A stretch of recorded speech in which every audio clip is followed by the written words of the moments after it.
A high school student would go to work, but she would never come home. Hello, true crimerers. This is the case of Lynn Burdick. Viewer discretion is advised.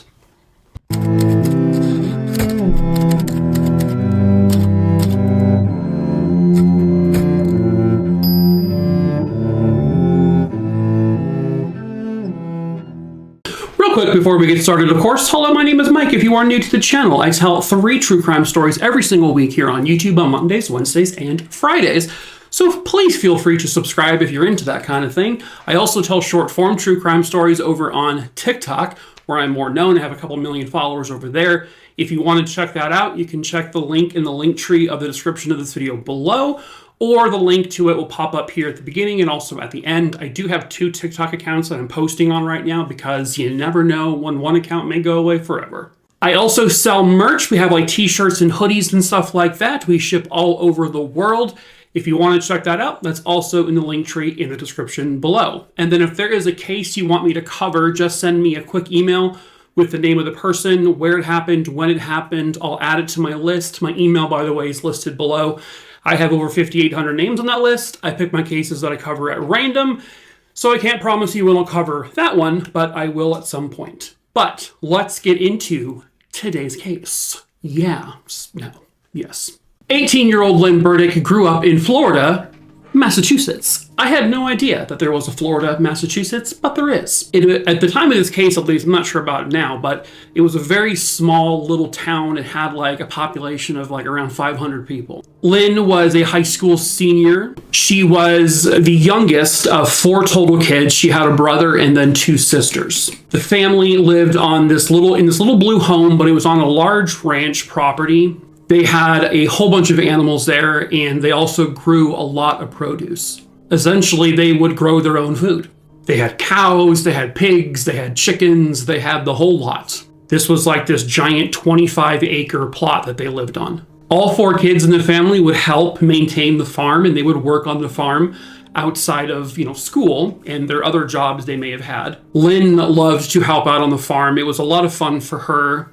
It was a lot of hard work, but she was good at it. It was a very busy family, especially with the farm, but I was reading that the family would still always find time to hang out together outside of doing farm work, and they would just spend a lot of time together conversating, laughing, and it was a good family. There were no issues in this family. There was no affairs happening with the mom and dad. The kids never really got in any serious trouble.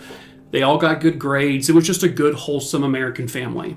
Lynn was incredibly intelligent. She was on track to graduate with very high honors from high school. She actually did not plan, despite how well she did in high school, she was not planning on going to college. Her mom, I guess, was battling some medical issues, and Lynn planned to basically stay at home and help her mom out, help her dad take care of her mom. And that's kind of who Lynn was. She was like this caring individual. She was a caretaker. She was someone who wanted to make sure that everyone was okay. And she would help out in the neighborhood too. She would babysit. She would watch, neighbors' kids. And she had a job. She had a job along with high school and the farm work and all of this. And it never became too overwhelming for her. She just loved all of it. So Lynn worked at a little shop that was run by her cousin Gary. It was called the Barefoot Peddlar, and it was, literally this tiny little store, and it was essentially the only place directly in town where people there could buy food and groceries and beer, and you had to drive farther out to go to a much larger grocery store. So this was a very popular little place. When Lynn started there, she was 17, and so she was not able to work there alone. She always had to have someone with her, especially to sell alcohol, because you couldn't at the age of 17. But once she turned to 18, she began to slowly transition into working shifts on her own. She was now legally allowed to sell alcohol to people. And then fast forwarding to April 17th, 1982, it was actually going to be the very first time that she would be closing the store on her own. The shop's owners had their son was sick, so they could not be there. And then the other associate, who I guess was working around the same time as her, was scheduled to leave early. So it would have been just her by herself. Earlier that day, Lynn spent some time with her mom. They went shopping at a local mall. Lynn then went to a local bar for some kind of celebration for her brother or with her brother. The whole day, she was in a really good mood. She showed no signs of being in any kind of distress or trouble. After the festivities that was done at the bar, her brother, I believe, would drop her off at the Barefoot Peddlar because she was again working that night. It was about 8 p.m. when Lynn's mom would call the Barefoot Peddlar to talk to Lynn, because she would do that. And they were talking for a little bit of time, just sort of chit-chatting about normal things, when, according to Lynn's mom, she heard someone coming in the store over the phone because Lynn had said, "Hey, I'll be right with you." And then she told her mom, "Hey, Mom, I have a customer. I have to go." And so she hung up the phone. Sadly, that was the final time Lynn's mom would ever hear her daughter's voice again. 30 minutes later at 8:30 p.m., Lynn's dad calls the Barefoot Peddlar because he wants to know if Lynn needs a ride home after she gets off of work. When he calls, though, it rings and rings and rings, and nobody answers. Lynn was scheduled off at 9 p.m., and it was unusual to not know if she needed a ride or not. She would always call, or they would call and she would say, "Yes, come pick me up." They just assumed that she was busy with a customer, and that's why she didn't answer the phone. No harm, no foul. But then, sometime shortly before 9 p.m., a customer walks into the Barefoot Peddlar, and there's nobody there. There is not a single person in this store. Lynn isn't there. There's no customers. It's desolate. It's a wasteland. Now, because this is a town where everybody knows everybody, because there's only a few hundred people in it, this person knew Lynn and Lynn's family, and so this person would call Lynn's dad and say, "Hey, this is kind of unusual, but she's not in the store when she's supposed to be." So Lynn's dad hops right into his car and drives straight down, just a couple miles away from their house, to the Barefoot Peddlar. Within a minute or two of him getting there, he picks up the phone, he calls 911, and he's reporting that Lynn is missing. The book that Lynn had always been reading, at work during her downtime, was sitting open on the counter. The till of the register, or one of them, was open, and later they would determine that roughly $100 to $125 or so was stolen. There were no signs of foul play, like there wasn't any indications that there was a fight that broke out or a struggle happened. There wasn't any blood or hair pulled out or anything like that. But money was stolen, and Lynn's belongings were all still in the store. And the doors were unlocked. And Lynn would not, on her very first shift by herself, would not just pick up and just walk away from it, leave all her stuff there and say sayonara. Something obviously was amiss. Something was very wrong. And the police essentially would agree almost right away. They would say, the state police would essentially label this an endangered missing person, and they do suspect that foul play is involved. Obviously, Lynn's mom and dad were just it was just emotionally devastating for them, because this is their 18-year-old girl who something horrible has had to have happened to. Someone did something to her, but what and who?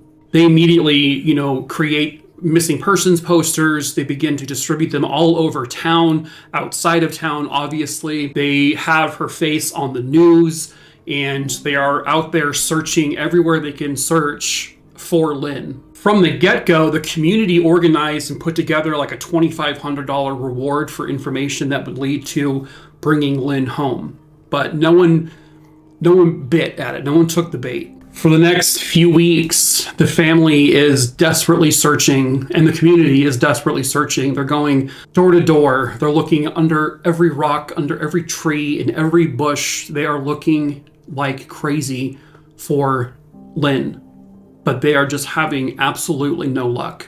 Not too soon after Lynn's disappearance, the family was informed that on the same night that Lynn disappeared and was more than likely abducted, just a few hours prior, another young woman was nearly abducted by a man. This young woman, who was grabbed by this guy, managed to wrestle him and break free, and she ran and she got away from him. At that point, and this is in the same area, by the way, this is not like 50 miles away. This is right there in that town. So obviously this guy is kind of considered a suspect in whatever may have happened to Lynn Burdick, but who is this guy? So they have a composite drawing of the guy that tried to kidnap this young woman. And they do create a few different variations of the same image. Over the years, they would kind of come out with new ones to sort of like age progression this guy.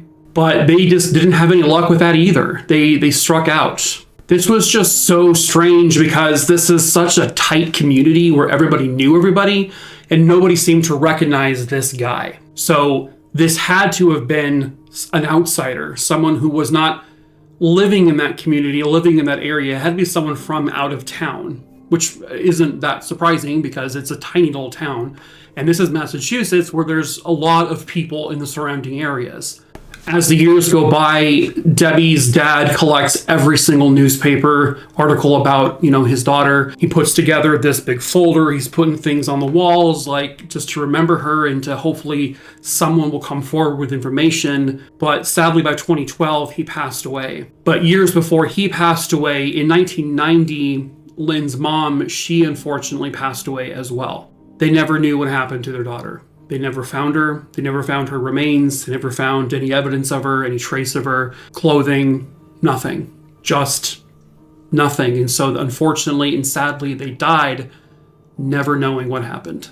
Now it's 40 years later, and they have these big, billboards constructed with Lynn Burdick's face on it, and just pleading for anyone who has information on who may have done this, why, where she is, to please come forward.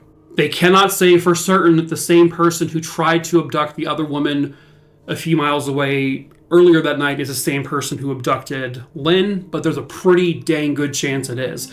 And if that's the case, he may have done this prior to that, or he may have done more things after. This isn't the type of thing that typically they do once. These are things that are usually in serial killer fashion, or serial abductor fashion, or serial rapist, whatever the case may be. Was the motive here robbery? He or she got $100+ Is that really, but why take her then? Is it because Lynn saw this guy or girl? More than likely a guy, but you never know. And she needs to be eliminated because she was a witness? Was the money the secondary motive? Maybe he was there because he had seen her there before a couple of times and he wanted to do something. Was the motive sexual assault? Well, without having her, they don't know. Who was that last customer who came in when she was on the phone with her mom?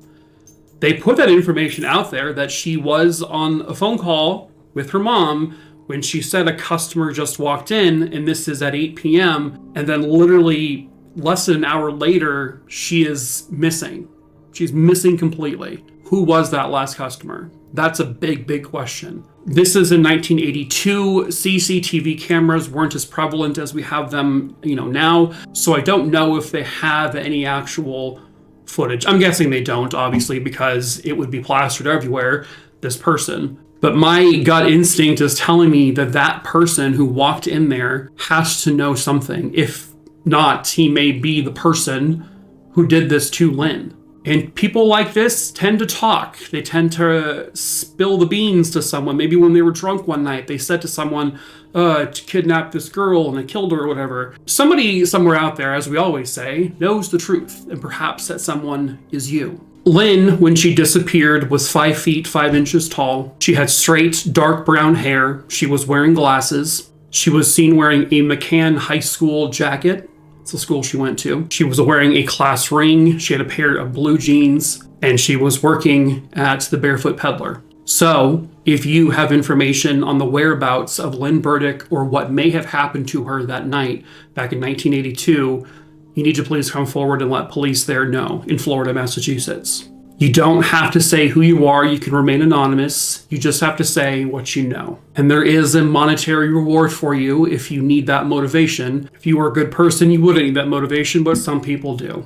So, the Berkshire State Police are the ones who are actually investigating this. And so the number you can call if you have any information is 413-499-1112. So please, if you have any information that can help bring Lynn home to the family that is still alive, that they can lay her to rest properly and hopefully get the justice that she deserves, please come forward. because Lynn Burdick deserves that justice.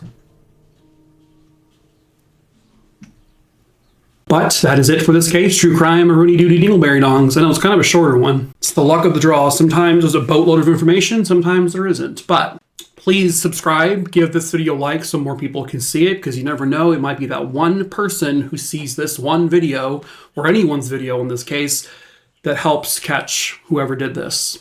Also, follow me over on TikTok. Check out the merch store if you want. Recommend a case to my email address listed below. And that's it. That is it for this video. So I am just going to sign off and say toodaloo, Nope, don't do that. What is this? Punch you? No. Why would I do that? Punch my camera? It's expensive. What am I doing?